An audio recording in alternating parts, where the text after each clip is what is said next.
Hi guys, welcome back to my Facebook page Glam Purvi. This is Purvi আর আবার নিয়ে চলে এলাম আর একটা ভিডিও নিয়ে। তো যে সিরিজটা চলছিল অলমোস্ট আমাদের ডেস্টিনেশনের কাছাকাছি চলে এসেছি। তো ভাবলাম যে একটু দাঁড়িয়ে নেওয়া যাক। তো এখানে দাঁড়িয়ে আমরা একটু রেস্ট নিয়ে নিচ্ছি জাস্ট 5 মিনিটস মতো, দেন আবার কন্টিনিউ করব। আর 30 থেকে 40 কিলোমিটার যেতে বাকি রয়েছে, তারপরেই আমরা আমাদের ডেস্টিনেশনে পৌঁছে যাব। আর এখনও অবধি ফগটা কন্টিনিউ হচ্ছে, সেরকমটা আপনারা ভিডিও দেখতেই থাকছেন যে রাত্রিবেলা আমরা কতটা ফগ পেয়েছি। পুরো রাস্তা ঢেকে গেছিলো, চারিদিকটা দেখাই যাচ্ছিল না। তো এখন বাজে ভোর 6টা আর এখনও অবধি সেরকমই কুয়াশার রেঞ্জটা।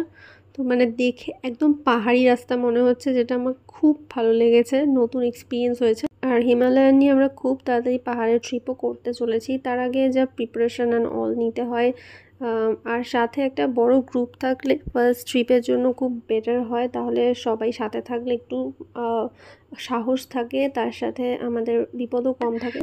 তো ফাইনালি আমরা আমাদের হোটেলে চলে এসেছি। আর এটা এখানকার আরও একটা নতুন হোটেল আমরা যেখানে এলাম।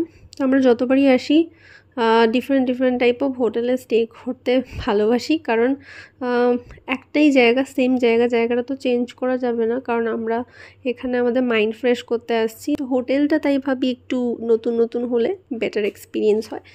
তো যখন অনেকবার আসা হয়ে যায় তখন আবার মাঝে মধ্যে রিপিটও হয়। ফাইনালি চলে এসেছি, এখানে আমাদের গাড়িগুলো পার্ক করে রেখে দিই। এখন আমরা আমাদের রুমে ঢুকে যাব। আর নেক্সট ভিডিওতে রুম ট্যুরটা আপনাদের সাথে শেয়ার করছি, দেখুন কতটা সুন্দর লাগে। একদমই নিউ এই হোটেলটা তৈরি হচ্ছে, আর নেক্সট ইয়ার এখানে সুইমিং পুলও স্টার্ট হবে, তখনও আমি আসার জন্য ভীষণ এক্সাইটেড। তো নেক্সট ভিডিও নিয়ে চলে আসছি।